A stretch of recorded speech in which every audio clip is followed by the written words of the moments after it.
안녕하세요. DJ 라니입니다. 오늘의 사연 시작해 보겠습니다. 안녕하세요. 저는 최근에 기적 같은 일을 겪고 새로운 인생을 살게 된 30대 여자입니다. 30이 좀 넘었지만 저는 늦가기 대학생으로 열심히 공부를 하는 중이에요. 학업이 이렇게 늦어지게 된 데에는 길고도 긴 사연이 있죠. 그동안 제 인생은 늘 어둡고 험난한 일로만 가득했었어요. 이 세상에 제 편이 하나도 없이 늘 외롭고 춥고 험난하기만 했던 것이죠. 그리고 앞으로도 그럴 것이라고 무심결에 생각했어요. 거기서 벗어나기 위해 혼자 발버둥 치고 좌절할 때마다 혼자 울다 잠들곤 했는데 세상이 반드시 그런 것만은 아니더라고요.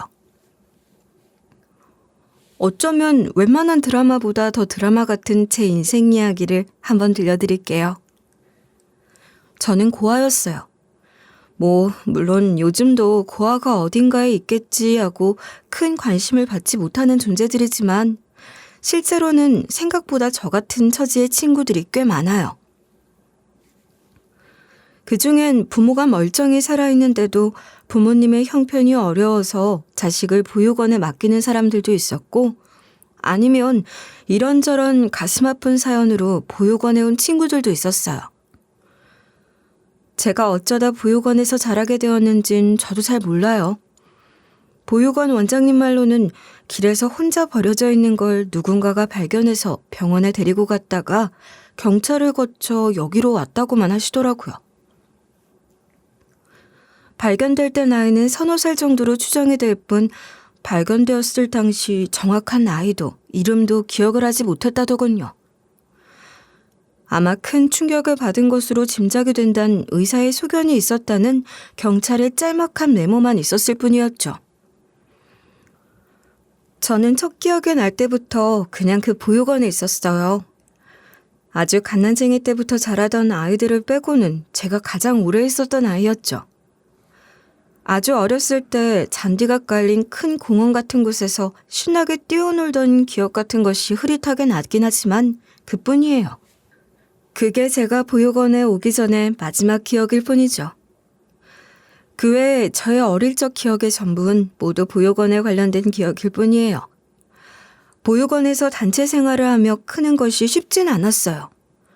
아주 어릴 땐 그냥 그러려니 했지만 점점 크면서 다른 아이들과 제가 뭐가 다른지를 저는 자연스럽게 알게 되었던 것이죠. 특히 초등학교에 입학하자마자 그 차이는 극명하게 체감이 되었어요. 자신의 아이만 바라보는 엄마의 따뜻한 눈빛도, 나에게만 쏟아지는 관심도, 나만을 위한 방이나 장난감 같은 것을 단 한 번도 가져본 적이 없다는 걸 받아들인다는 건 어린아이에게 쉽지 않은 현실이었으니까요. 야, 오늘 우리 놀이터에서 같이 놀래? 너 어디 살아? 나 저기 보육원에 사는데. 나도 같이 가서 놀아도 돼? 어? 그럼 너 엄마 아빠 없어? 그럼 밥은 누가 해줘? 아, 선생님이 밥 주시는데. 저녁 시간 전까지만 가면 돼.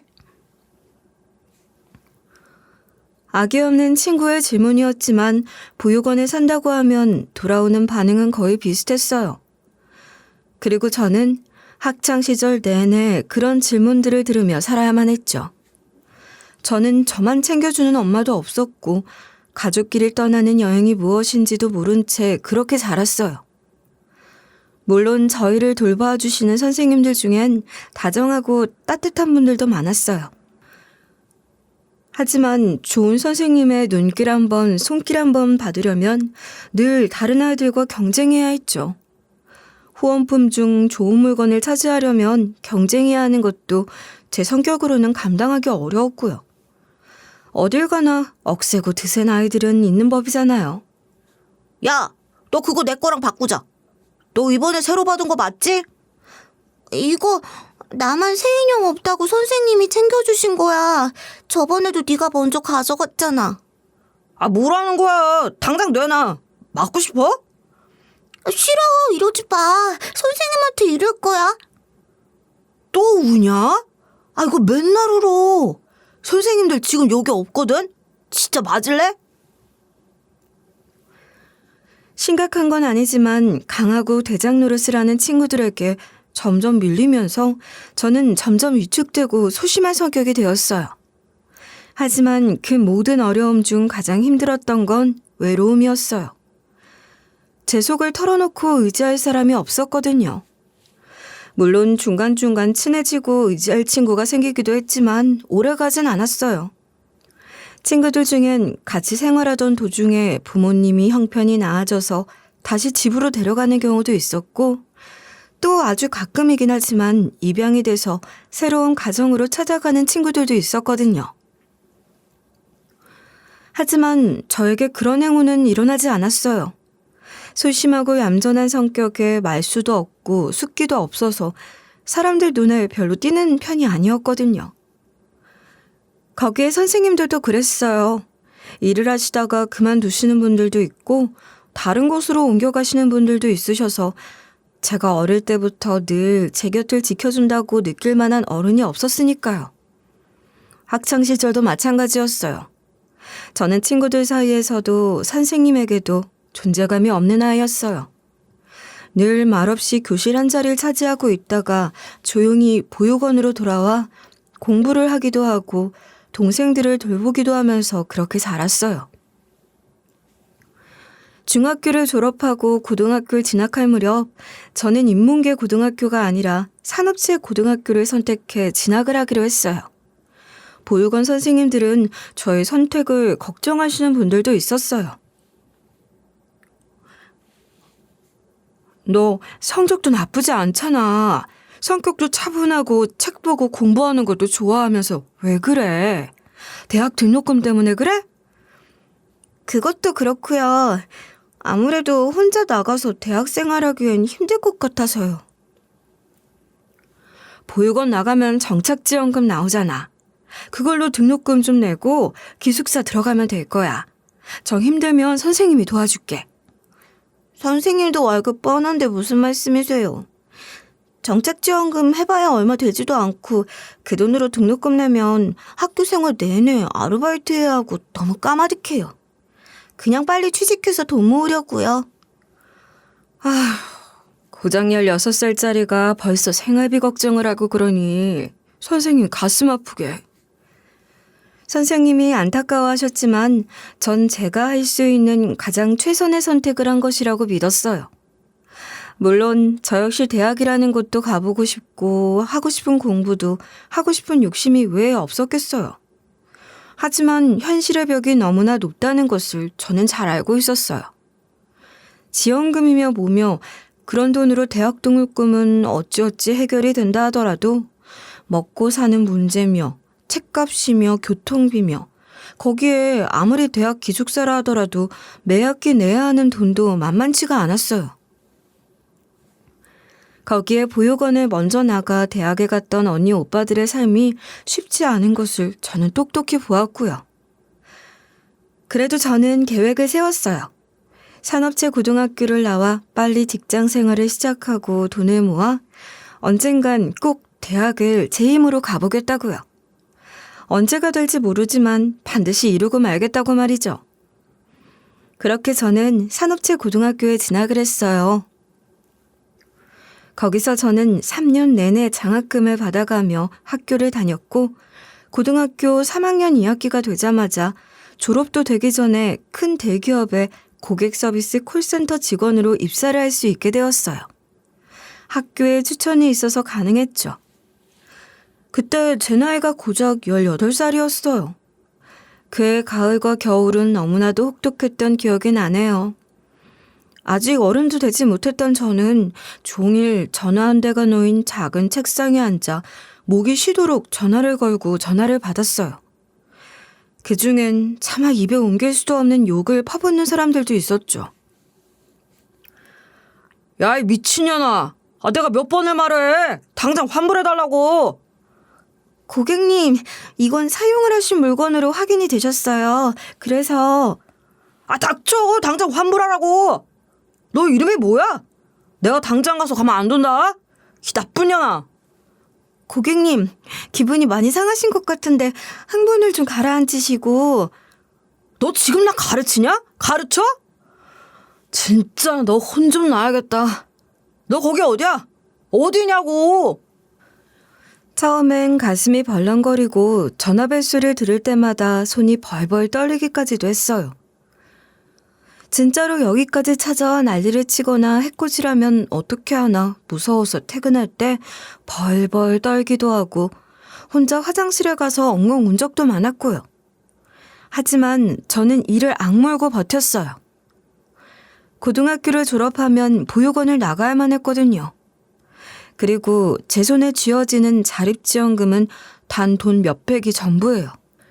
그걸 토대로 저는 평생 혼자 이 세상에서 살아나가야만 하는 것이 제가 처한 차가운 현실이니까 저는 이를 악물고 그냥 버티는 수밖엔 다른 방법이 없었으니까요. 그 추운 겨울 제가 배운 사회는 더 이상 제가 갈 곳도 누구에게 기댈 곳도 없다는 것이었죠. 제 현실은 영하의 날씨보다 더 혹독하고 차갑다는 바로 저의 현실이요. 그렇게 고등학교를 졸업하고 저는 회사 근처에 작은 방을 구해서 일을 계속 이어나갔어요.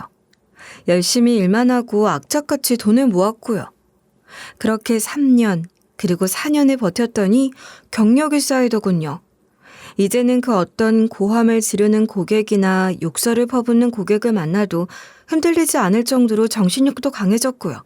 이제는 갓 고등학교를 졸업하고 들어온 신입 직원들이 올 때 위로를 해주고 노하우를 전수해줄 정도의 여유도 생겼고요. 그렇게 5년 정도 열심히 일을 한 다음 저는 반지하를 탈출해 작은 오피스텔 전세를 구했어요. 그리고 다음 목표를 위해 각오를 다졌죠.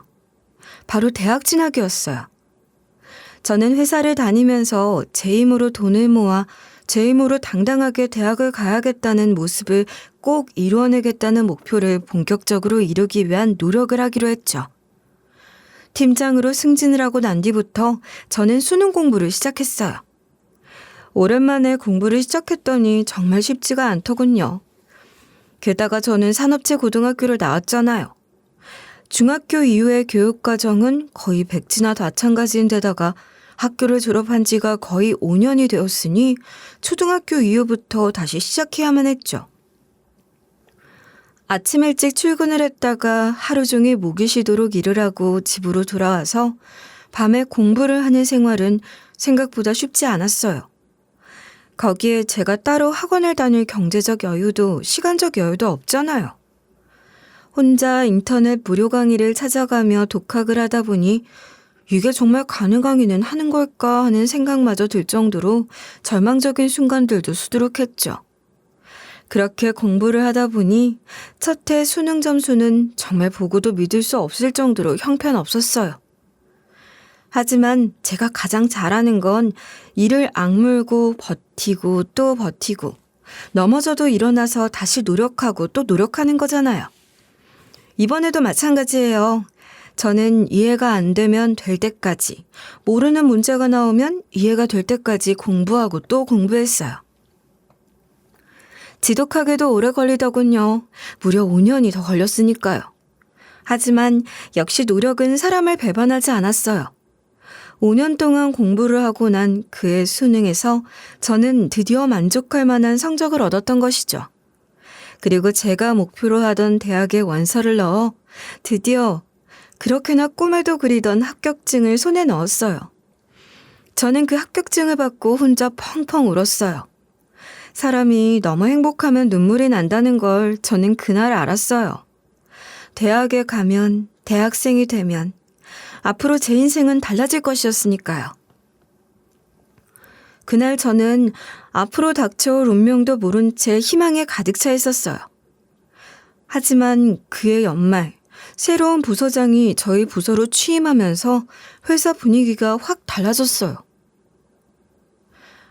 연말 인사이동으로 인해 다른 팀에서 정근을 온 그 부서장은 오기도 전부터 안 좋은 소문이 굉장히 많이 돌기 시작하더군요. 삼팀장, 부서장 소문 들었어?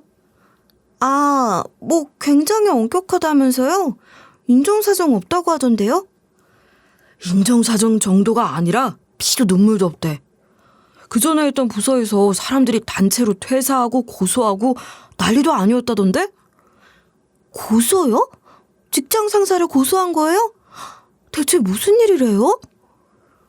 그게 이 사람이 실적이랑 성과에 너무 집착을 해서 조금만 실적이 모자라면 그렇게 직원을 괴롭힌대. 그것 때문에 정신과 다니고 회사 그만둔 사람도 한둘이 아니고. 아니, 그런 사람이 왜 우리 부서로 오는 거예요? 윗선에 친분이 많은가 보더라고. 전 부서 사람들이 투서까지 썼지만 소용이 없었대. 결국 고객 응대 부서인 여기가 한직이랍시고 보내는 거지 뭐. 이런 소문을 들을 때만 해도 저는 그냥 별로다 정도로만 생각했지 큰 걱정까진 하지 않았어요.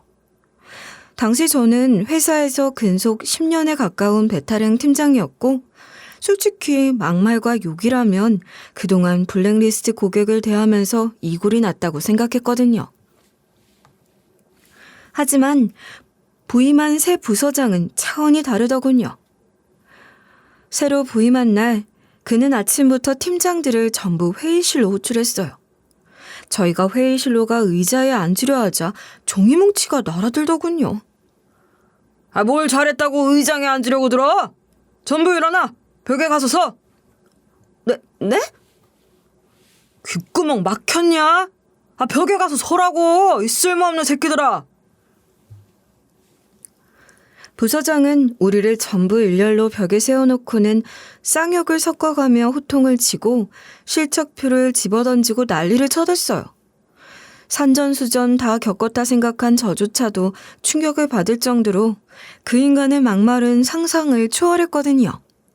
거기에 전화라는 매체를 사이에 두고 듣는 것과 바로 앞에서 삿대질을 섞어가며 코앞에서 듣는 욕지거리는 정말 충격이 크더군요. 너희들은 뭐하는 것들이야? 이 정도 인원을 두고도 하루 처리 건수가 이게 뭐야? 그러고도 밥 먹고 잠자고 싶냐? 죄송합니다. 진짜 안심하다. 능력도 없는 것들이 팀장이랍시고 역겨워. 다음 달까지 당장 처리 건수 2배로 올려. 두 배요? 부서장님, 그건... 그때였어요. 퍽 하고 뭔가가 벽에 날아가 깨지더군요. 처리 건수를 2배로 올리라는 것을 반대한 팀장을 향해 부서장이 앞에 있던 서류철 뭉치를 들더니 망설임 없이 냅다 집어던진 거였죠. 그 팀장님이 아슬아슬하게 피하긴 했지만 단단한 서류철들이 벽에 부딪혀 퍽 하는 소리를 내었고 사방으로 종이가 날렸어요. 부서장은 얼굴이 벌겋게 달아올라 씩씩대며 그 팀장을 노려보았고 저는 충격을 받았죠. 공포가 저를 집어삼켰어요. 안 돼? 야! 너 다시 말해봐. 안 돼? 아닙니다, 부서장님. 하겠습니다. 네. 얘들 한 번만 더 내 말에 도달아봐. 다들 아무것도 못하게 반병신으로 만들어줄 테니까 내가 못할 것 같냐? 부랴부랴 다른 팀장이 나서서 회의를 마칠 수 있었지만 눈앞이 캄캄했어요. 회의실 안에서 고함 소리와 물건 집어던지는 소리가 밖으로 다 들렸는지 사무실 전체가 쥐죽은 듯 조용했죠. 고객응대 부서는 건물 한 층을 통째로 터서 1팀부터 5팀까지 5팀이 나누어 쓰고 있었어요. 근무하는 사람만 거의 80여 명이었고 늘 전화통화하는 소리로 시끌시끌했는데 그날만은 아무도 소리를 내지 못한 것이죠. 저희는 말없이 각자 맡은 팀으로 돌아갔어요. 당장 하루 건수를 2배로 늘리라는 걸 불가능에 가까운 일이라는 걸 모두 알고 있었어요. 특히 제가 맡은 고객 불만 접수팀은 더 그랬죠. 상담 건수보다 완결이 더 중요한 부서였는데 대체 어떻게 하라는 건지 눈앞이 캄캄하더군요. 당시 저는 대학에 합격을 해놓은 상황이었기 때문에 그 다음에 1월이나 2월까지만 근무를 하고 그만둘 계획을 가지고 있었어요. 해를 넘기면 근속연차 10년이 넘어가고 그러면 퇴직금 수령액이 더 늘어나기 때문이었죠. 하지만 분위기가 너무 살벌하고 이런 부서장 밑에 있다간 사표고 뭐고 못 나가겠다 싶어서 당장 내일이라도 그만둬야겠다 싶더라고요. 퇴직금 몇 푼 더 받으려고 한두 달 더 일하다가는 그만두지도 못할 것 같다는 불길한 예감이 들었거든요. 팀원들에겐 미안하지만 무려 5년을 준비해왔던 일이니 더 이상 미룰 순 없었죠. 왜 사람의 불길한 예감과 촉은 정확하다고 하잖아요. 제 예상은 적중했어요. 다음 날 어제 상담 건수 2배를 반대해 서류 뭉치를 맞을 뻔했던 팀장님이 아침에 출근하자마자 사직서를 제출했어요. 그 팀장님은 5개의 팀들 중 가장 실적이 떨어져 저희보다 더 불려가 욕을 먹고 더한 모욕을 당했었죠. 하지만 그 팀장님이 사직서를 제출하자마자 도저히 믿기 어려운 일이 벌어졌어요. 부서장이 사직서를 보자마자 팀장 모두를 회의실로 호출했던 것이죠. 그리고 그 팀장님만 따로 세워 벽에 세워두고 보란듯이 쌍욕을 해댔어요. 야, 이 자식아. 일을 이따위로 해놓고 그만둔다고? 이 비겁한 새끼. 어디서 도망을 가? 말씀드렸잖아요. 개인 사정으로. 닥쳐, 이 병신아. 일도 못하는 병신 같은 게. 왜? 이대로 어디로 가서 다른 회사로 뭐 옮기게? 뭐 어디 가서 고소라도 하게? 아닙니다. 진짜 개인 사정이 있어서. 사표 내고 어디다 고발하고 그럴 생각인 거 내가 모를 줄 알아? 그래서 그만둘 거야? 대답해봐. 그만둘 거냐고. 부서장은 그 팀장님이 제출한 사표로 아예 그 팀장님의 뺨을 척척 갈기는 신용까지 하더군요. 그 팀장님은 벌개진 얼굴로 아무 대답도 하지 못했어요. 저 역시 감히 말리지도 감히 부당하다고 항의하지도 못했죠. 아니, 눈앞에 펼쳐진 광경이 믿겨지지가 않았다고 하는 편이 맞을 거예요. 내가 여기로 온 이상 마음대로 그만둘 수 있을 줄 알아? 너 지각한 거, 회사 공금 유용한 거 다 찾아서 고발할 거야. 왜? 내가 못할 것 같아? 저 그런 거 없습니다. 그런 게 있는지 없는지는 내가 알아보면 되지, 병신아. 네가 어떻게 알아? 사표 쓸 거면 마음대로 하든가. 다시는 재개하지 못하게 내가 탈탈 털어줄게. 기대해도 좋아? 부서장은 한참이나 더한 욕설을 내뱉고 고함을 지르더니 그 팀장님이 제출했던 사직서를 쫙쫙 찢어발겨서 그 팀장님 얼굴에 확 집어던졌어요. 사표? 사표 같은 소리하고 자빠졌네. 당장 나가서 일이나 해, 이 병신들아. 충격이었어요. 알고 보니 부서장에 있었던 예전 부서 직원이 도저히 참을 수가 없어서 사표를 내고는 부서장의 행동을 찍은 파일로 부서장을 고발했던 일이 있었다고 하더군요.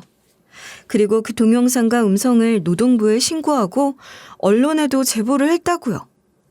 부랴부랴 회사에서 언론에 손을 써서 널리 알려지는 것을 막긴 했지만 그 고수에 걸려 부서장은 꽤 큰 돈을 물어줘야만 했고 그 부서에서 쫓겨나던 나와 지방으로 갔다가 겨우 다시 우리 부서로 온 것이라고 했어요. 그 이후론 무조건 회의 때 핸드폰을 전부 끄게 하고 사표를 쓰는 직원이 있으면 그 직원의 모든 근태 상황과 사소한 업무 실수나 과실까지 전부 탈탈 털어 트집을 잡아 고소를 한다고 했어요. 그 부사장이 있던 예전 부서팀장과 친구라는 다른 팀장이 그 상황을 전해주셨죠. 그렇게 고소하면 버틸 수 있는 직원이 어딨어. 돈도 돈이고 맨날 불려다니느라 다른 일도 못하고 마음고생 때문에 살 수가 없대. 아니, 왜 그렇게까지 해요? 마음대로 회사도 못 그만두는 거예요? 회사에 묶어둬야 자기 마음대로 할 수 있잖아. 그래서 그러는 거지. 이 팀장도 사직서 내기 전에 나한테 미리 물어보지 그랬어. 어제 밤까지 욕먹고 집에 가는데 이러다 견딜 수가 없겠다 싶었어요. 눈앞이 깜깜하네요. 그렇게 고소하면 결과가 어떻게 되는데요? 벌금을 받거나 뭐 감옥에 가거나 그래요? 차라리 감옥 가서 몸으로 때우면 다행이게 5분, 10분씩 지각한 적 있지. 그걸로 전부 손해배상을 건대. 그리고 법인카드로 회식한 적 있지? 그것도 전부 싹 다 토해내라고 하고 아우 아주 징글징글하댄다. 아니, 무슨 그런 말도 안 되는. 거기에 걸리지. 그렇게 되면 퇴직금이고 뭐고 알거지가 되는 건 물론이고 몇백이고 몇천이고 물어내 각오해야 해. 몇 년 동안 경찰이고 검찰이고 불려다니는 건 물론이고. 세상에 그런 법이 어딨어요? 여기 있어. 그 뒤에 누가 있는 줄 알아? 우리 회사 법무팀 있어. 우리가 고객들에게 그렇게 당할 땐 쳐다도 안 보던 법무팀이. 정말 머릿속이 하얗게 되었어요. 뭐라 할 말도 못 찾겠고 뭘 어떻게 해야 할지 모르겠더군요. 결국 제일 먼저 사직서를 썼다가 막말과 모욕을 당했던 그 팀장님도 결국 그냥 근무를 할 수밖에 없었어요. 솔직히 말해 털면 먼지 안 나는 곳이 없다고 그렇게 사소한 것까지 물고 늘어지면 안 걸리는 직장인이 어디 있겠어요. 법인카드로 회식하고 회의 중에 커피 한 잔 마신 것까지 공금 유용으로 고발한다는 이야기에 아득해지더군요. 아무리 들어도 아무리 생각을 해봐도 그 어디에도 방법이 없었어요. 희망이 사라지는 것 같았어요. 방법은 딱 하나, 그냥 버틸 수밖에요. 그나마 제가 제일 잘하는 것이 이를 악물고 버티고 또 버티는 거니까 저는 일단 버티기로 했어요. 저는 하는 수 없이 대학에 휴학 신청을 한 것이죠. 그리고 그냥 버텼어요. 부디 부서장이 빨리 다른 곳으로 가기를 바라면서 말이죠. 부서장은 매일매일 저희를 모욕하고 욕설을 퍼붓고 물건을 집어던지고 어떤 때는 얼굴에 커피를 끼얹기까지 했어요. 그야말로 매일 새로운 지옥을 선사하더군요. 그 인간은 마치 다른 사람들을 괴롭히고 모욕하고 위협하기 위해 회사를 다니는 사람으로 보였어요. 매일 말도 안 되는 성과를 제시하면서 저희를 비웃고 모두를 능력 없는 쓰레기 취급하면서 본인의 만족감을 채우는 것처럼 보였거든요. 웃긴 건 부서장은 일반 직원들은 절대 건드리지 않는다는 거였어요. 예전에 당했던 경험이 있어서 그랬는지 팀장들만 들들 볶았어요. 하지만 매일매일 성과 때문에 쥐어짜이고 고함과 막말이 회의실 밖으로 다 들려나오니 직원들 역시 스트레스가 엄청났어요. 개중엔 정신과를 다니는 직원들도 있었고 퇴사율도 엄청나게 올라갔죠. 부서장이 일반 직원의 퇴사까지 막을 수는 없잖아요. 직원들은 줄어드는데 목표치는 엄청나게 높아지는 상황에 결국 팀장들까지 전부 뛰어들어 일을 해야 할 상황이 되니 그야말로 기절할 것만 같았어요. 하지만 이건 그냥 시작, 장난에 불과했어요. 그 부서장이란 인간은 막말과 욕설로 그치는 놈이 아니었거든요.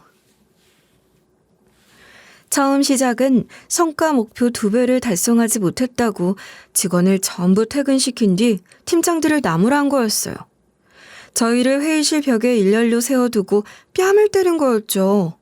저희의 뺨을 차례대로 짝짝 올려붙이는 행동에 다들 경악하자 부서장은 저희를 보고 비웃기까지 했어요. 왜? 이건 자존심이 상하고 슬쩍 못 올린 건 자존심 안 상해? 이 능력도 없고 배포도 없는 쓰레기들. 대체 이게 가능하기나 한 일인가요? 저희들은 눈물을 꼭 참으며 서로를 위로했어요. 하지만 그 이후로 부서장의 행패는 점점 더 포악해지고 심해지기만 했어요. 저희가 성과를 달성해도 달성하지 못해도 손찌검을 계속하기 시작한 것이죠.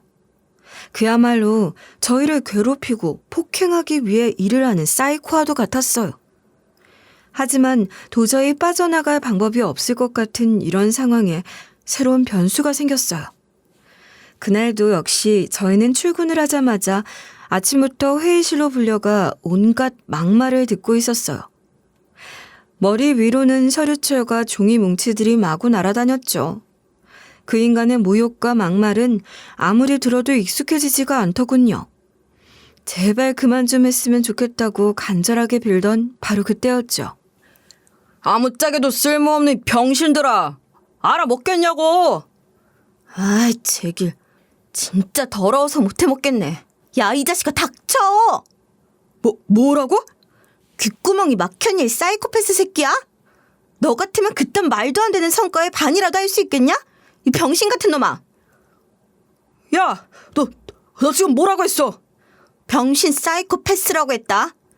야, 난 회사 그만둘 거니까 고소를 하든 지랄을 하든 네가 알아서 잘해봐. 벙찐 부서장을 두고 그 팀장은 사직서를 던져버리고 바로 회의실을 나가버리더군요.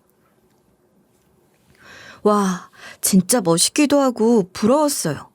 평소엔 조용해서 특별히 부서장에게 괴롭힘을 당하는 편도 아니었고, 그런대로 실적도 유지하는 팀장이었는데 조용한 사람이 화를 내면 무섭다더니 딱 그분이 그랬어요. 하지만 그대로 있을 부서장이 아니었죠. 회의실을 뛰쳐나가는 팀장님을 붙잡고 욕설을 하며 난리를 쳐댔어요. 하지만 그 팀장도 가만히 있지 않더군요. 왜? 치게? 그래, 차라리 한 대 쳐. 여기 사무실에 카메라 많은 거 알지? 잘 됐다. 이 자식이? 그래. 시원하게 하던 대로 욕도 얼려내. 직원들이 다 보고 있는 데서 욕도 시원하게 하고 한 대 치고. 그럼 내가 너무 고맙겠네. 부서장은 부들부들 떨더니 팀장을 놓아주었어요. 그 팀장은 픽하고 비웃더니 자리로 돌아가 짐을 챙겨 나가버렸고요. 부러웠어요. 저도 할 수만 있다면 저렇게 하고 싶었으니까요. 그 팀장이 저렇게 할 수 있었던 건 회사 고위직과 먼 친척 관계였기 때문일 거예요. 예전에 한번 회사 초고위직 임원과 육촌인가 하는 사이라는 걸 들은 적이 있었거든요. 물론 그걸 티를 내는 분도 아니었고 조용하고 성실하게 열심히 일을 하시던 분이긴 했지만 그래도 그런 연줄이 있다는 게 눈물나게 부러웠어요. 그런 연줄이 있으니 당당하게 사표를 낼 수 있는 거니까요. 게다가 그분은 원래 부유한 집안에서 자라 집안 재력도 꽤 좋았어요. 늘 좋은 옷에 좋은 차를 몰고 다녔거든요. 아마 그 팀장 역시 몇 달간 계획을 세워 깔끔하게 그만둘 기회를 엿보고 있다가 실행에 옮긴 거였겠죠. 그걸 할 수 있는 배경도 그 재력도 다 저에게는 조금도 없는 것이었지만요. 그렇게 팀장이 나가버리자 씩씩대며 회의실로 돌아온 부서장은 분을 이기지 못하고 회의실 안에서 의자를 집어던지며 그야말로 지랄 발광을 했어요. 고함을 지르며 의자를 벽에 집어던지고 손에 잡히는 대로 다 집어던지고 악을 쓰는데 너무 무서웠죠. 저희는 주춤주춤 벽으로 몰려갔다 부서장을 말렸어요. 남자 팀장들이 부서장을 붙들었죠. 진정하세요, 부서장님. 직원들이 봅니다. 나 이 새끼들아. 니들 내가 그렇게 우습냐? 우스워? 이러시면 안 돼요, 부서장님. 저리 가라고. 니들도 내가 다 그만두게 해줄까? 이러면서 난리를 치던 부서장은 다른 팀장들의 멱살을 잡아 밀쳤어요. 그러다 그 옆에 있던 저까지 멱살을 잡더니 바닥으로 확 내동댕이 치더군요. 어찌할 새도 없이 저는 그대로 고꾸라졌죠.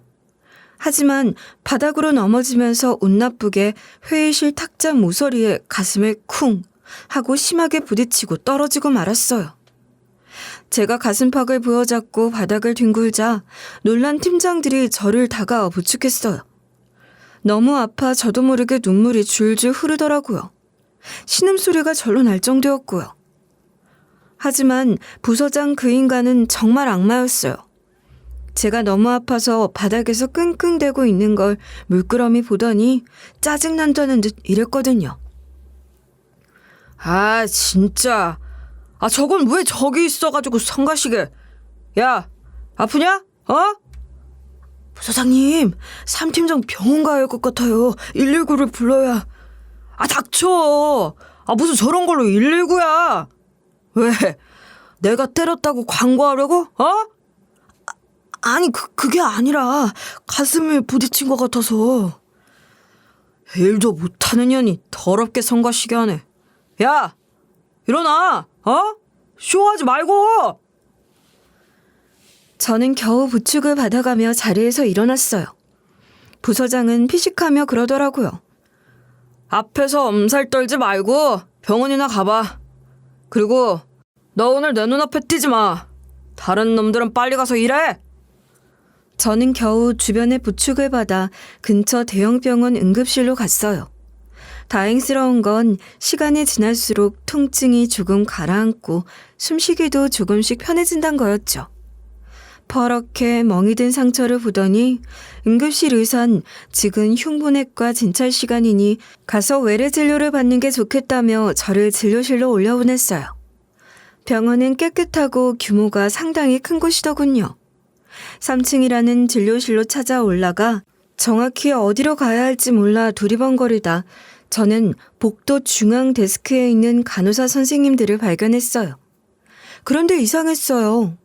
제가 미처 다가가기도 전에 간호사 선생님이 제 얼굴을 보더니 활짝 웃는 거예요. 마치 아는 사람을 보는 것처럼 말이죠. 이 병원 간호사 선생님들은 정말 친절하네. 이런 생각을 하며 다가가는데 그분은 제가 가까워지자 이러더라고요. 원장 선생님 손녀분, 오랜만에 오셨군요. 네? 저요? 또 장난치신다. 저번에도 이러시더니 제가 속을 줄 알아요? 저 사람 잘못 보신 것 같아요. 저는 흉부내과 여쭤보려고. 원장님 손녀분 아니세요? 여기 의사 선생님이시잖아요. 저 모르세요? 저 고아인데요? 간호사는 의아한 표정을 짓더군요. 그리고 제 손에 들린 접수증을 확인하고 표정이 이상해졌어요. 정말 손녀분 아니세요? 아니 이게 무슨 일이지? 아니에요. 저 오늘 여기 처음 와본 건데요? 간호사는 제 얼굴을 뚫어지게 쳐다보더라고요. 저는 사람을 잘못 봤나 어리둥절한 표정으로 있었죠. 그러더니 간호사는 저에게 흉부외과 안내를 해주고 어디론가 전화를 걸더군요. 나랑 진짜 닮은 사람이라도 있나 이런 생각을 하며 그냥 자리에 앉아 대기를 했어요. 가슴 통증은 많이 줄어들어 기다릴만 했죠. 약간 뻐근하고 멍이 들긴 했지만 다행히 크게 다친 것 같지도 않았고 무엇보다 회사를 빠져나와 있을 수 있는 것만으로도 좋았으니까요. 그렇게 10분 정도 있었나? 그러는 와중에도 간호사는 저를 계속 쳐다보더라고요. 제가 약간 어색해하자 음료수를 하나 들고 오더니 괜히 말을 시키기도 하고 이러기까지 했고요. 그러고 있는데 누군가가 왔어요. 간호사가 손짓을 하더군요. 원장님, 여기요, 원장님! 저 역시 얼결에 간호사가 손짓을 하는 곳을 돌아보았어요. 하얀 가운을 입은 노인이 한 분 서 계셨죠. 그렇게 우연히 저는 그 노인분과 눈이 마주쳤어요. 그런데 반응이 좀 이상했어요. 그 노인분은 제 얼굴을 보자마자 충격을 받은 표정으로 그 자리에 우뚝 서 뚫어져라 제 얼굴만 쳐다보고 있더라고요. 뭔지 모를 분위기에 저는 저도 모르게 자리에서 일어났어요. 그리고 그 얼굴을 다시 한번 보았죠. 그런데 기분이 좀 이상하더라고요. 정말 태어나 처음 보는 사람이었는데 뭔가 낯이 익은 것 같기도 하고 또 익숙한 것 같기도 하고. 왜 낯선 사람이 제 얼굴을 뚫어지게 쳐다보면 불쾌감을 느낄 수도 있고 예의가 없다고 할 수도 있잖아요. 하지만 그런 느낌은 전혀 없었어요. 저 역시 홀린 듯이 그분의 얼굴만 쳐다보았죠. 그러다 갑자기 정신을 차린 그분이 저에게 다가와 와락 저를 껴안으셨어요. 그리고 눈물을 흘리며 이러셨죠. 선주야, 선주야, 세상에 이런 일이. 저는 미정이인데요. 김미정. 아니야, 너는 윤선주야, 윤선주. 내 손녀 윤선주, 선주야. 저는 영문도 모른 채 태어나 처음 보는 분의 품에 안겨 있었죠. 그분은 펑펑 눈물을 흘리며 처음 듣는 이름으로 저를 불렀고요. 하지만 알겠더라고요. 분명 낯선 사람, 낯선 이름이었지만 그분의 목소리를 듣는 순간 그분이 선주야 하고 하는 그 순간 기억이 떠올랐기 때문이었죠. 저를 껴안고 펑펑 눈물을 흘리는 그분은 제 할아버지였어요. 그리고 저를 향해 다정하게 이렇게 말하시고는 하셨어요. 선주야, 내 강아지. 불현듯 떠오른 그 기억은 정말 놀랍도록 선명하기만 했어요. 그 이후로 저는 잠깐 기절을 했던 것 같아요. 아마 긴장이 풀리기도 하고 그동안 쌓인 피로에 몸이 다친 것의 여파이기도 했을 거라고 하시더군요. 제 몸 여기저기엔 시퍼런 자국이 가득했어요. 그걸 본 의료진은 기함을 했고 할아버진 대체 내가 어디서 누구에게 맞고 사는 줄 알고 또 엄청 우셨다고 했고요. 제가 눈을 뜬 곳은 그 병실 1인실이었어요. 제 옆엔 눈물을 흘리고 있는 할아버지와 정말 놀랍게도 저와 똑같이 생긴 여자가 저를 보고 역시 울고 있었고요. 저는 어리둥절했어요. 그 둘은 저를 붙잡고 선주야 선주야 이러면서 한참 울었고요. 저 역시 그분들을 부둥켜 안고 펑펑 울었어요. 본능적으로 알 수 있었으니까요. 이 두 사람이 제 가족들이란 걸 말이죠. 그들은 제 할아버지와 쌍둥이 언니였거든요. 저희 부모님은 이미 돌아가신 후였어요. 할아버지와 언니가 들려준 사연은 기가 막혔어요. 의사로 성공하신 할아버지 밑에서 자란 아버지도 역시 의사셨다고 해요. 어머니도 의사셨고요. 두 분은 너무 바빠 저희를 위해 시간을 잘 못 내셨고 그걸 늘 마음에 걸려 하셨대요. 그러다 하루는 큰 마음을 먹고 해외여행을 가기로 했던 것이죠. 그런데 하필 출발하기 전날 쌍둥이 언니인 선미 언니가 밤부터 열이 났던 거고요. 당시 같이 살고 있던 할아버지와 저희 부모님은 밤새 고민을 하셨대요. 그냥 선미는 내가 돌볼 테니까 니들끼리라도 선주 데리고 다녀와. 그래도 어떻게 그래요. 그냥 취소할까 봐요. 안 그래도 아버님 없이 우리끼리 다녀오기도 마음이 안 좋았어요. 아니야. 지금 취소하면 돈이 얼마야. 돈도 돈이지만 어디 다시 시간 내기가 쉬워? 이번에도 겨우 진료 빼서 시간 만든 거잖아. 그래도 혼자 선미랑 계실 수 있으시겠어요? 그냥 나중에 다 같이 가죠 뭐. 어허, 다녀오래도 가정부 아줌마도 있는데 뭐가 문제니? 아무리 그래도 애를 한 명만 데리고 가는 게 좀 걸려요. 쌍둥이라도 가끔은 한 명씩 따로 관심을 주는 게 좋다고 하더라. 니들도 선주에게 듬뿍 사랑 주고 와. 나도 간만에 선미랑 단둘이 있을랜다. 그렇게 할아버지의 권유로 부모님은 저만 데리고 여행을 떠나기로 결심을 하신 것이죠. 당시만 해도 해외여행이 흔한 것도 아니었잖아요. 부모님 입장에서도 당일 전날 취소하기는 힘드셨겠죠. 그때 언니와 저의 나이가 3살이었다고 해요.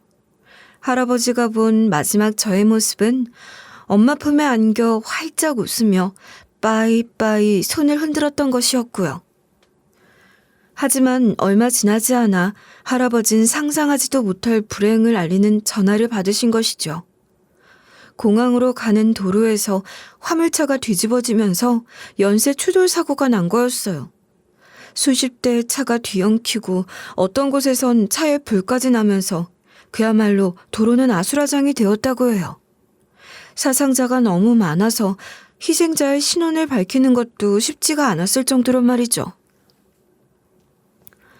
거기에 당시의 응급의료 시스템이며 전산 시스템이 지금처럼 발달하지 않은 것도 문제였던 거죠. 할아버진 온 병원을 다 뒤져가며 겨우 다른 병원에 따로 있던 어머니와 아버지의 시신을 찾았지만 문제는 저였어요. 저는 시신은커녕 흔적조차 발견하지 못했다고 했어요. 혹시 다른 병원으로 이송이 되었을까 싶어서 그 도시 근처 병원까지 전부 뒤지고 그날 응급실에 들어온 환자 명부까지 억지를 부려가며 확인했지만 그 어디에도 저는 없었던 것이죠. 급기야 근처 장례식까지 전부 뒤졌다고 하시면서 할아버지는 눈물을 흘리셨어요. 나는 네가 살아있을 줄 알았어. 뭐가 이리 잘못되어 지금 못 만나는 거지. 죽지 않고 살아서 어딘가 잘 살고 있을 거라고 확신했어. 할아버지 울지 마세요. 이렇게 손주 왔잖아요. 매일 죽기 전에 꼭 만날 거라고 하시더니 정말 좋아요. 손주야. 정말 다행이다. 그동안 전단지를 수천 수만 장을 만들어 뿌렸는데도 못 찾았는데 이렇게 나타나다니. 하느님, 부처님, 정말 감사한 일이야. 고마워. 진짜 고마워. 두 분은 그동안 만들었던 전단지를 보여주시기도 하셨어요. 다행히 쌍둥이 언니가 있었기에 언니가 자랄 때마다 그 얼굴을 사진으로 찍어 전국에 뿌렸다고 하더라고요. 덕분에 언니를 보고 신고를 하는 사람도 있었다면서 말이죠. 할아버지와 언니는 제가 그간 어떻게 살아왔는지 알고 싶어 했어요. 저는 차분하게 그간 살아왔던 이야기를 들려드렸죠. 선면이 역시 의사가 되어 할아버지 병원에서 일을 하는 중이었어요.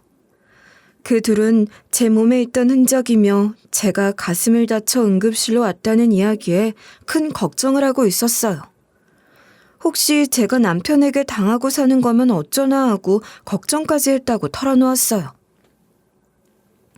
하지만 그 원인이 된 인간이 다른 사람이 아니라 회사 직장 상사란 사실에 기가 막혀 했어요. 할아버지는 굳은 얼굴로 제 손을 꼭 잡으셨어요. 걱정 마라. 이제 너에게도 믿을 구석이 생겼잖아. 내가 뭘 어떻게 해줄까? 그럼 저 이제 참지 않아도 돼요? 회사 그만두고 싶으면 그만둬도 돼요? 그럼 참지 마. 무슨 일이 있어도 이 할애비는 네 편이야. 그러니까 이런 말도 안 되는 일은 앞으로 참지 마. 저 일단 좀 쉬고 싶어요. 그리고 회사는 그만둘래요. 오냐. 일단 좀 자고 쉬어. 나중 일은 나중에 생각하자.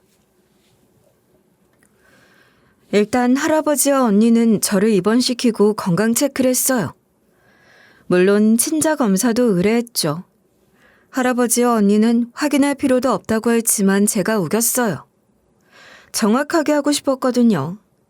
갑자기 찾아온 이 가족이라는 행운이 또 갑자기 사라지게 될까봐 불안했거든요. 그리고 결과가 나올 때까지 저는 병원 진단서를 첨부해서 병가를 신청했고요. 그러자마자 부서장이 전화를 해오고 난리를 쳤지만 그냥 무시하고 전화도 받지 않았어요. 그리고 그냥 푹 쉬었어요.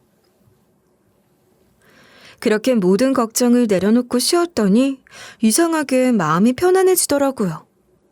뭐 친가족이 아니면 어떻고 회사에서 잘리면 뭐 어떠냐. 내가 지금 이렇게 무사한데 이런 마음이 들더라고요. 검사 결과는 얼마 기다리지 않아 나왔어요. 당연히 저는 할아버지의 잃어버린 손녀이자 언니의 쌍둥이 동생이었어요. 사실이 확인되자마자 언니는 상처 사진과 진단서를 토대로 그 부서장을 형사 고발을 했죠. 형사 고발을 한 다음 날 저는 언니에게 회사에 다녀오겠다고 했고요. 안 돼. 거기 갔다가 무슨 짓을 또 당하려고. 그냥 있어. 아니야. 가서 사직서도 내고 내가 마무리를 하고 와야지. 그럼 나랑 같이 가, 응? 괜찮아. 이제 나 가족 있잖아. 무섭지 않아. 내가 잘 정리하고 올게. 기다려, 언니. 저는 아침 일찍 회사로 나가서 짐을 챙겼어요. 제 모습을 보고 그 어느 누구도 저를 말리거나 말을 걸 엄두를 내지 못하더군요. 부서장이 제 모습을 보자마자 불이 나게 달려왔거든요. 야, 분지랄이냐? 어? 야, 사람 말이 안 들려? 어? 그만하시죠. 저 회사 그만둘 거예요. 뭐? 그만둬? 이게 좀 가슴 다친 게 아니라 머리를 다쳤나? 야, 너 미쳤냐? 어? 미쳤어? 그 인간은 악을 쓰면서 손으로 제 뒤통수를 철썩 후려치더군요. 억 하고 엎어질 뻔했던 저는 바로 뒤돌아서서 착 하고 그 인간 뺨을 대차게 갈겼어요. 그 인간은 늘 조용하던 제가 그럴 줄 상상도 못했는지 놀라서 어버버 되더라고요. 이게 진짜 미쳤나? 미친 건 내가 아니라 너겠지. 정신 차려 미친놈아. 요즘에 어떤 시대인데 막말도 모자라서 손을 대 감히? 뭐? 말 다 했어? 너 폭행으로 고소할 거야? 폭행? 먼저 손댄 건 너야. 카메라에 다 찍혔을걸? 고소해봐, 한번. 할 수 있으면. 저는 그 인간에게 사표를 던져버렸어요. 여기 있는 직원들 다 다른 집 귀한 자식들이야. 알아? 여기 있다 사표. 이거 받고 너 거기서 딱 기다려. 이미 경찰이 고발했으니까. 다시는 제기하지 못하게 내가 탈탈 털어줄게. 기대해도 좋아? 저는 미련 없이 짐을 쌌어요. 그리고 직원들을 향해 외쳤죠. 자, 나랑 같이 소송하고 싶은 사람, 증거 모아둔 사람 전부 다 연락해. 우리 같이 하면 이길 수 있어. 나 믿고 따라와. 저는 할아버지와 언니가 기다리는 집으로 돌아갔어요. 난리가 날 것이라 생각했던 회사의 반응은 생각보다 거세지는 않더군요. 할아버지가 동원할 수 있는 변호인단은 어마어마했고 그 변호인단이 잡고 걸고 넘어지면 아는 언론을 다 동원하겠다고 협박을 한 것이 먹혔던 모양이었어요. 소송이 진행되는 사이 물론 합의 시도까지 있었어요. 상황이 불리했다 싶었던지 부서장이 저에게 사과 전화를 하고 만나겠다고 찾아오기까지 했거든요. 물론 바로 쫓겨났지만 말이죠.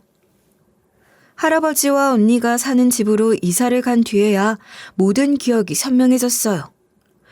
어릴 적 공원에서 뛰어놀던 기억은 바로 할아버지 집 정원에서 놀던 기억이었어요. 저는 그 넓은 마당에 서고 나서야 가족을 찾았다는 실감을 하게 되었죠. 나중에 언니가 밝힌 저의 실종과 관련된 실상은 정말 기가 막혔어요. 저는 다행히 목숨을 건져 급히 병원으로 옮겨졌는데 같이 사고가 났던 다른 사람이 저를 자기 딸로 착각해서 다른 이름으로 병원에 입원을 시켰던 거였어요. 그러다가 다른 병원에서 진짜 자기 딸을 찾았던 거고요. 그러고 그 사람이 가버리자 병원은 경찰에 신원 미상이라 신고를 했는데 어이가 없는 건 그때부터였어요. 경찰이 저를 신원 불상자로 분류해서 보육시설로 보내버린 것이죠. 아동센터에선 자세한 사항을 몰랐고 그냥 도로에서 발견되어 병원에 갔다가 옮겨진 아이라고만 듣고 그대로 보육원에 저를 보냈던 것이었어요. 그러니 보육원에 있는지도 꿈에도 모르고 병원과 장례식장만 뒤지던 할아버지가 저를 발견할 리가 없었던 것이죠. 저는 그 다음에 학교에 복학을 했어요. 언니는 아예 병원에 휴가를 내고 저를 여기저기 끌고 다니면서 지극정성으로 돌봤고요. 아예 대학 입학식까지 쫓아올 기세여서 말려야 할 정도였어요. 저는 지금 저를 위해 모든 것을 다해주시는 할아버지와 언니의 관심과 보호 속에 잘 지내고 있는 중이에요. 제가 걸었던 형사고발과 피해보상 소송은 전부 저의 승리로 마무리가 되었어요. 저는 회사와 그 부서장을 상대로 손해배상 청구 소송에 이겼던 것이죠.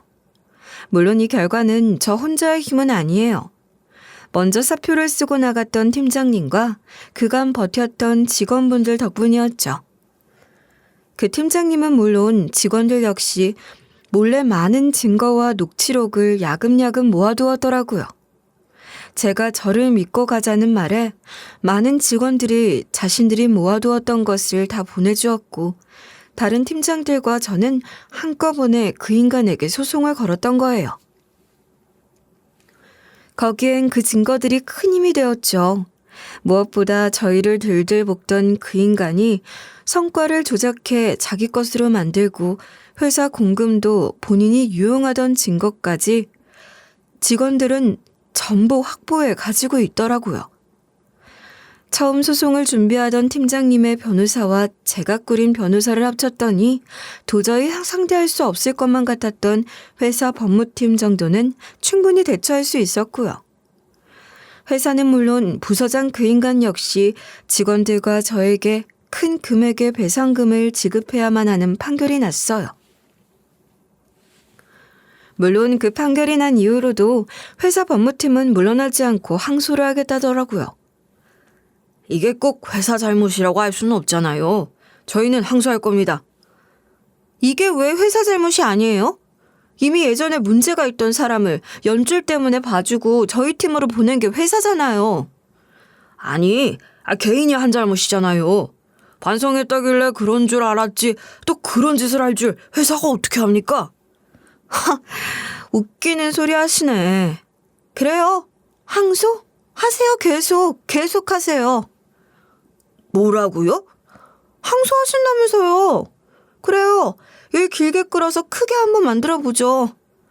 저 그 정도는 감당할 만한 재력도 있고 힘도 있어요. 이러면 제가 그동안 지금처럼 조용히 있을 수 있겠어요? 지금 외부에 알리겠다는 거예요?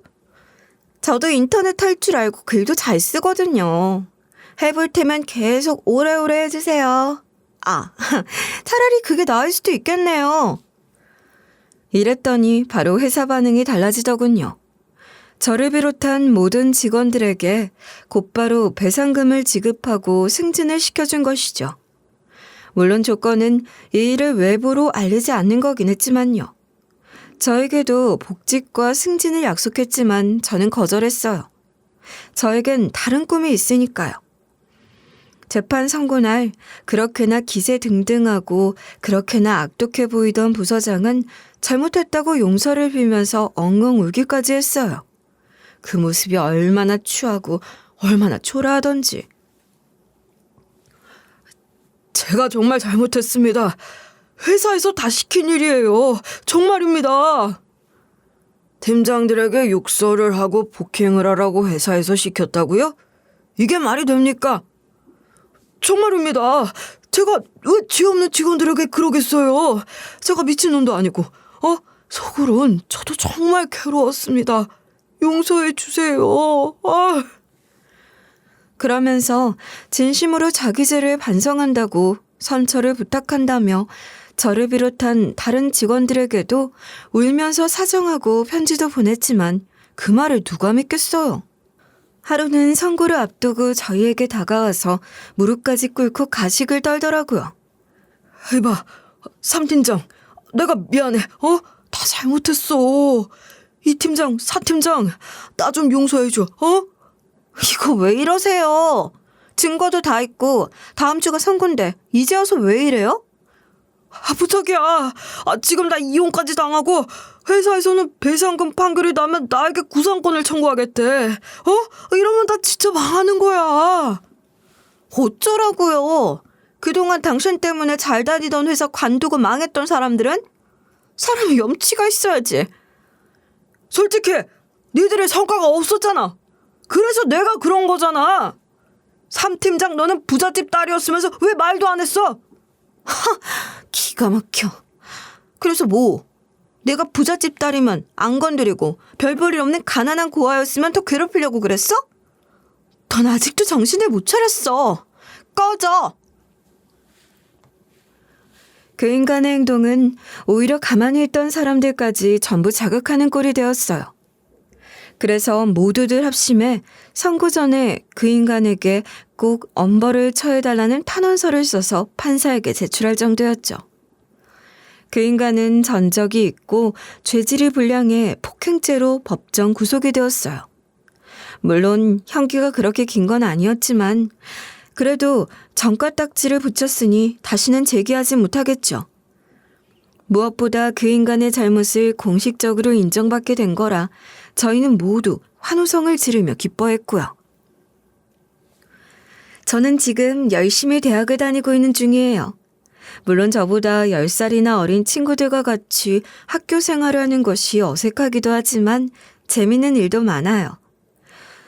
무엇보다 이제는 더 이상 불안한 미래와 외로운 생활에 대한 걱정도 떨쳐버리고 솔직히 돈 걱정 없이 열심히 하고 싶은 일을 마음껏 할 수 있는 요즘이 너무나 행복하고요. 제가 이렇게 뒤늦게 행복해하자 할아버지는 가끔 눈물을 보이실 때도 있어요. 왜 나는 그때 보육원을 찾아볼 생각도 못하고 내가 미안하다. 무슨 소리세요. 저 그래도 잘 컸잖아요. 여기까지 제 힘으로 왔고요. 저 칭찬해주세요. 그럼 내가 그때 여행 가지 말라고 할 걸 평생이 아니었는데 이제는 하늘에서 니네 부모를 만나도 할 말이 있겠어. 할아버지, 전혀 그런 생각하지 마세요. 저 보육원에서 크고 이런 고생 해보지 않았으면 인생에 대해 잘 몰랐을 거예요. 그건 그거대로 장점이 있으니 저 지금 너무 좋아요. 인생이란 게 그런 것 같더라고요. 물론 부잣집에서 자라서 곱게 클 수도 있었겠지만 그랬다면 다른 힘든 사람들이 어떻게 사는지, 부모님의 보호를 받지 못하는 고아들이 어떤 현실에서 아등바등하는지 저는 꿈에도 몰랐을 거 아니에요. 모든 것엔 좋은 점과 나쁜 점이 있고 또 과거는 과거일 뿐이잖아요. 저는 전혀 서럽지도 힘들지도 않아요. 지금 저는 심리학 공부를 하는 중이에요. 나중에 저처럼 보육원에서 자라다 사회로 나온 친구들을 도와주는 일을 하려고 계획 중이에요. 그동안 제가 겪었던 경험을 바탕으로 어려운 상황의 사람들을 도우며 사회에 좋은 일을 하고 싶은 것이 제 꿈이거든요. 그렇게 저는 열심히 잘 살고 행복해지려고 해요. 과거는 과거로 묻고 더 행복해질 미래를 위해서 말이죠. 제 긴 이야기 어떠셨나요? 저의 행복한 미래를 위해 축복의 말을 꼭 해주세요. 그럼 더 열심히 행복해지도록 살아볼게요. 들어주셔서 감사해요. 늘 건강하시고 행복하세요.